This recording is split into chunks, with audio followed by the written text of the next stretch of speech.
Good morning মিষ্টি দিদির হেসেলে সবাইকে মিষ্টি বন্ধুদের স্বাগত।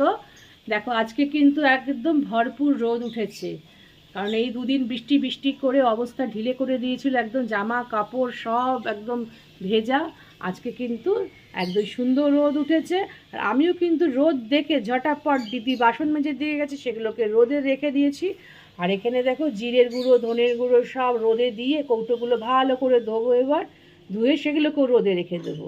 আর এখানে আজকে তোমাদের সঙ্গে একটা প্রিপারেশন শেয়ার করব, সেটা হচ্ছে একদম শীতকাল চলে যাচ্ছে এখন, তো শীতকালের শেষে ফুলকপি দিয়ে একটু ডিমের একটা প্রিপারেশন করব, সেটা তোমাদের সঙ্গে পরপর শেয়ার করছি। তোমরা দেখতে পাচ্ছ কি কি জিনিস নিয়ে নিয়েছি।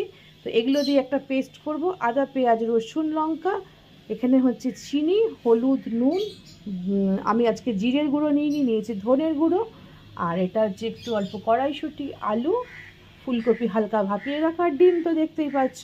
তো যাই হোক চলো এই পেস্ট করে নিই এদিকে, আর ডিমটাকে একটু সুন্দর করে লাল লাল করে ভেজে নিতে হবে।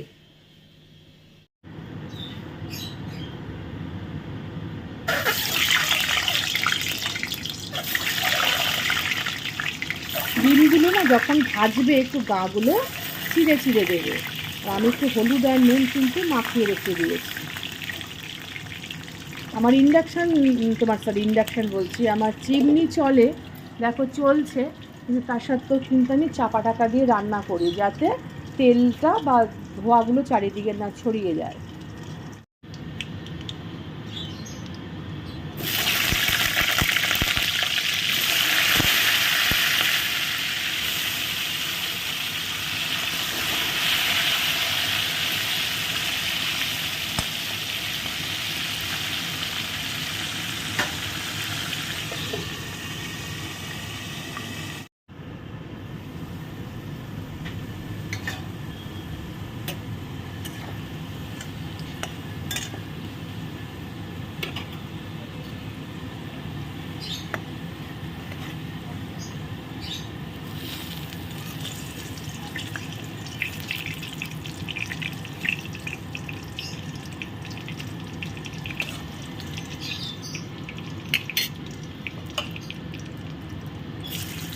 এই যে ভাপিয়ে রেখেছিলাম একটু নুন দিয়ে, বেশি গলা টেনে একটু জাস্ট ফুটে উঠেছে, আমি সঙ্গে সঙ্গে ওটাকে জল ঝেড়ে রেখে দিয়েছি।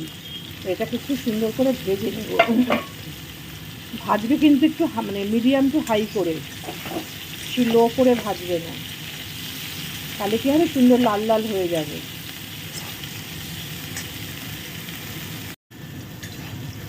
যে কোনো সবজি দেখবে এরকম ভেজে যদি তুমি রান্না করো না সুন্দর করে, তার কিন্তু টেস্ট একটু অন্যরকম হয়। আমি কিন্তু প্রিপারেশনটা আজকে হোয়াইট অয়েলে করছি, আজকে সর্ষের তেলে আমি করছি না, মানে ভাজাভুজিটা এই ভাজা হয়ে গেলে আমি তারপর সর্ষের তেল দেবো। সুন্দর একদম লাল করে ভেজে নিই আগে।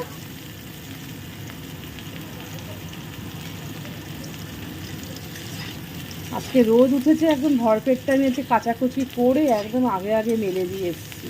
কালকে কি এত বৃষ্টিতে না কিচ্ছু শোকায়নি, আর সব পড়েছিল। সকাল হলেই তো সব তাদের বাবুদের সব বেরোয়, তাদের সব ধোয়া কাচা জিনিস দিতে হয়, আবার যখন ঢুকবে সেগুলোকে ছাড়া গুছিয়ে সারাদিন সার্ভিস দিয়ে যাচ্ছি, বিনা পয়সার সার্ভিস।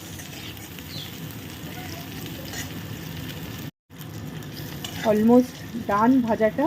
আর ওদিকে দেখো আমার ছোট্ট একটা বাটিতে দেখতেই পাচ্ছ 2 চামচ চালের ভাত। আমি মানে ওই লাল চালগুলো হয় ব্রাউন রাইস, জাস্ট 2 চামচ নিয়ে ওই ভাতটুকুই হয়, ওইটুকুই খাই। কিন্তু লোকে ভাববে বোধহয় অনেক খাওয়া দাওয়া করি, কারণ আমি লম্বা চওড়া তো হৃষ্টপুষ্ট মানুষ, কিন্তু ভেতরে ফাঁপা। তো যাই হোক তুলে নিই এটা। এই যত রান্না বান্না সব আমাদের এই ঘরের অন্যান্যদের জন্যই আমাকে করা, নাহলে আমি তো সব কিছু খাই না। এই হচ্ছে ব্যাপার, খাইয়ে খাইয়ে জিভ লম্বা করে দিয়েছি, আর কি হবে। চলো হলো, এবার একটু সর্ষের তেল দেব। দেখো এখানে আমি সর্ষের তেল দিয়ে খুব ভালো করে কিন্তু গরম করে নিয়েছি, নিয়ে দিয়ে দিচ্ছি গোটা জিরে ফোড়নে, আর একটা শুকনো লঙ্কা ফেড়ে দিয়ে দিলাম।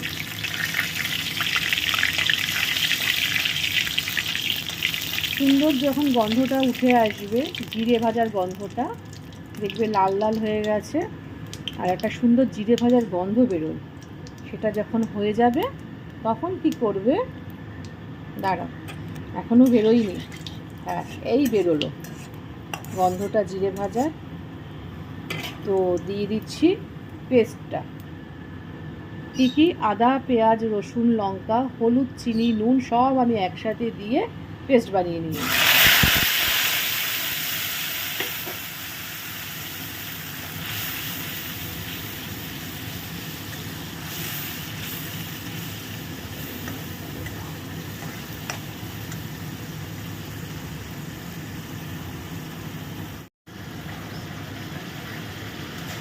জানবে মশলা যদি কাঁচা থাকে তাহলে কিন্তু কোনো রান্নাতেই ভালো স্বাদ আসে না।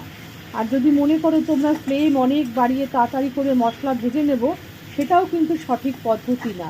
লো টু ফ্লেমে বা লোয়ে করে সবসময় কিন্তু মশলা ভাজতে হয়।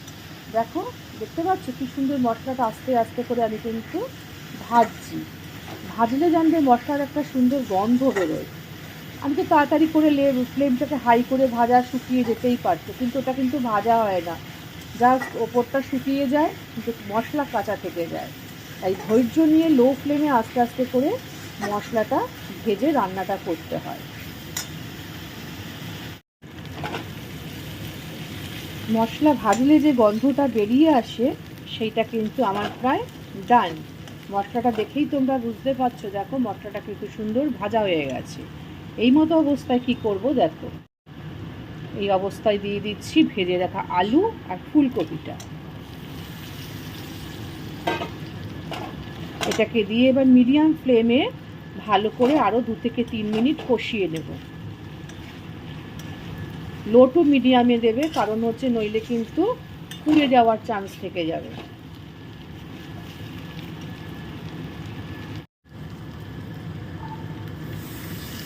দিয়ে দিলাম অল্প একটু মটরশুঁটি বা কড়াইশুঁটি। আমার একদম কিন্তু সুন্দর করে এটা ভাজা হয়ে গেছে। আমি জাস্ট একটু কড়াইশুঁটিটার সঙ্গে একটু মাখো মাখো করে ভেজে নিয়ে এবার অল্প একটু জল দেবো, কারণ আমার প্রিপারেশনটা কিন্তু মাখো মাখো টাইপের হবে। সুন্দর করে কড়াইশুঁটিটাকে দিয়ে কষানোর পরে এবারে দিয়ে দেবো পরিমাণ মতো জল, যাতে আমার যেটুকু সেদ্ধ হওয়ার বাকি আছে আলু বা ফুলকপি সেটা সেদ্ধও হবে কিন্তু গোটা গোটা থাকবে। সেই মেজারমেন্ট করে জলটা দিয়ে দিলাম, আর ফ্লেমটা আমি মিডিয়াম করে দিলাম। ঝোলটা যখন ফুটে ফুটে আসবে এই মতো অবস্থায় দিয়ে দিচ্ছি ডিমগুলো।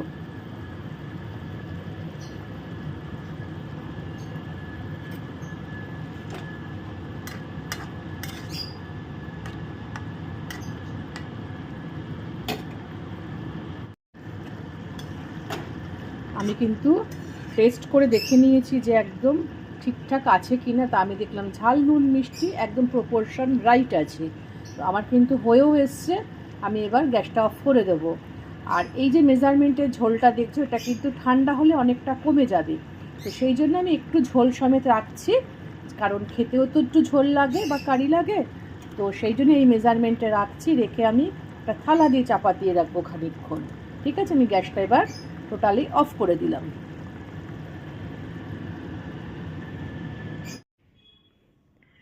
তাহলে অন্তিম শীতের প্রাক্কালে তোমরা তো পেয়ে গেলে একদম ইয়াম্মি ইয়াম্মি, যেমন দেখতে হয়েছে তেমনিও কিন্তু খেতে ফাটাফাটি হয়েছে ফুলকপি আলু দিয়ে ডিমের ডালনা বলো রসা বলো, কষা ঠিক বলবো না, এটা ফুল কষা হয়নি, এটা সেমি হয়েছে। তো যাই হোক, তোমরা তো দেখলে আমি কি করে করলাম। যখন এই ধরনের শেষের দিকে ফুলকপি বাঁধাকপি খেতে ভালো লাগে না, তখন তোমরা একটু রসিয়ে কষিয়ে করতে হয়, নাহলে কিন্তু ফুলকপিগুলো ঠিক ঘাস ঘাস খেতে লাগে। বলে না, ঘাসকেও যদি তুমি যত্ন করে রান্না করো তাকেও কিন্তু খেতে ভালো লাগে। তো যাই হোক, তোমাদের তো আমি শেয়ার করলাম আজকে আমি কিভাবে ডিমের ডালনা বলো বা রসা বলো তৈরি করলাম। তো তোমরা এভাবে কিন্তু করে দেখো, যদি ভালো লেগে থাকে অবশ্যই কিন্তু আমায় কমেন্ট করে জানিও যে হ্যাঁ দিদিভাই, যে আমরাও বানিয়েছি, খেতে সত্যিই ভালো লেগেছে। তো আশা করি অনেকে বানাও, এমন নয় যে কেউ বানাও না। তো আজকে আমি তোমাদের সঙ্গে এটা শেয়ার করলাম। আর ভালো লেগে থাকলে একটু কষ্ট করে একটা লাইক করে দিও, কমেন্ট তো অবশ্যই তোমার কাছে আমার একটা আবদার। আর হচ্ছে যেটা থাকলো কি, শেয়ারও করে দিও।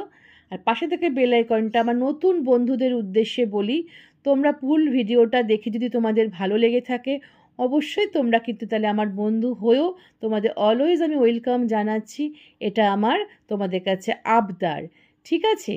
আর তাহলে তোমরা কি করবে, সামনে গরম আসছে আস্তে আস্তে, খুব মানে প্রিকশন নিয়ে তোমাদের চলতে হবে, কারণ এই ঠান্ডা চলে যাওয়া আর গরম মানে ঢোকা, এই যে দুটোর মাঝখানে খুব প্রচুর মানুষ কিন্তু অসুস্থ হয়, জ্বর বেসিক্যালি হয়, সর্দি কাশি। তা সেই জন্যেই বলা, তোমরা সাবধানে থেকো। আর কি করবে, প্রচুর প্রচুর তোমাদের কিন্তু এখন জল খেতে হবে, জানো তো, জলটা খুব ইম্পর্টেন্ট এই সময় খাওয়াটা। তাহলে কি হয় জানবে, জল একটা এমন একটা জিনিস, অনেক রোগের কিন্তু সমাধান হয়। তো যাই হোক, তোমরা ভালো থেকো, সুস্থ থেকো, সাবধানে থেকো, আনন্দে থেকো, ঘুরে বেড়াও, খেয়ে নাও ভালো ভালো জিনিস। আর বৃষ্টি দিদির চ্যানেলটা দেখতে ভুলো না, ঠিক আছে? তাহলে আজকে তোমাদের কাছ থেকে আমি বিদায় নিচ্ছি, ছুটি নিচ্ছি। ওকে, তাহলে চলো, টাটা।